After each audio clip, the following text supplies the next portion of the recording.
Hello everyone, Spectrum here, and today's video is about Numa Pompilius, the second king of Rome and the most important king regarding the city-state's religious institutions. Numa was elected after a full year of interregnum where no new king was named. The Sabines wanted a king of their own, but the Romans hated the idea of being ruled by a foreigner.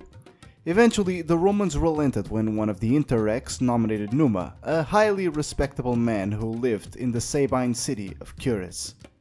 At first, Numa refused the throne as he was a man of peace and argued that, being still under the influence of Romulus and being a country of war, Rome needed a military leader. However, he was eventually persuaded by his father and kinsmen to accept the Roman throne. Even then, he still requested an augury to see if the gods favored his kingship. There's apparently a story floating around that Numa was instructed by Pythagoras of Samos, but both Livy and Plutarch discredit it, as that would be both geographically and chronologically impossible.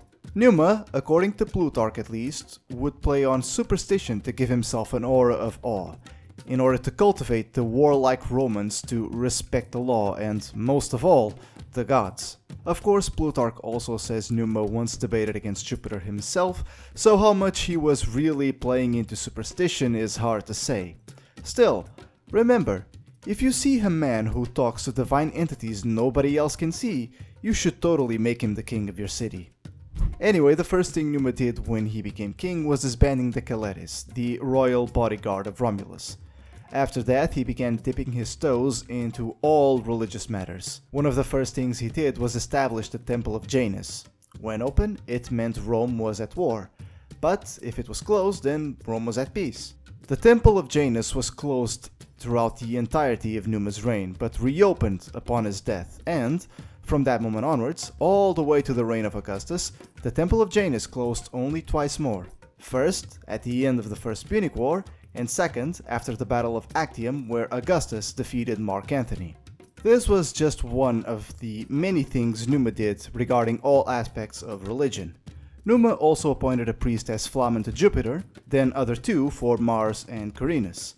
He appointed the first Vestal virgins, who would be sacred and venerable, and for performing their religious duties to Vesta, appointed them salaries from the public treasury.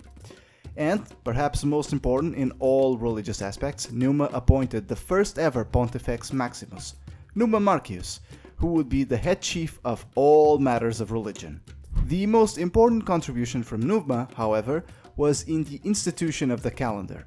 This calendar divided the year into 12 months, according to the course of the moon. However, because the moon's course doesn't take 30 days a month, he inserted intercalary months in order to time it with the sun. When it came to foreign policy, as I've said earlier in the video, Numa was a man of peace. And this reflects in his actions when it came to his neighbors, as he secured treaties and alliances with them. In fact, Numa was so respected that, according to Plutarch, when he came into the Roman throne, not only was Rome at peace, but the entirety of Italy as well. When Numa died, many people beyond the city of Rome came to pay their respects. Speaking of which, Numa died. After 43 years on the throne, 6 more than Romulus, at the age of 81. Apparently, the old king had died from natural causes. Obviously, the peaceful Rome of Numa died with him, but to be fair to him, many of Numa's measures were made with the idea that more warlike kings would come after him. Romulus and Numa are two figures which help greatly explain the Roman character. Certainly, we must imagine the period of the monarchy, while surely having some degree of truth in it, to be more allegorical than historical. The first 4 kings help us understand the Romans, while the later 3 make it very clear there's an Etruscan influence. Romulus is a warlike king and Numa is a religious one.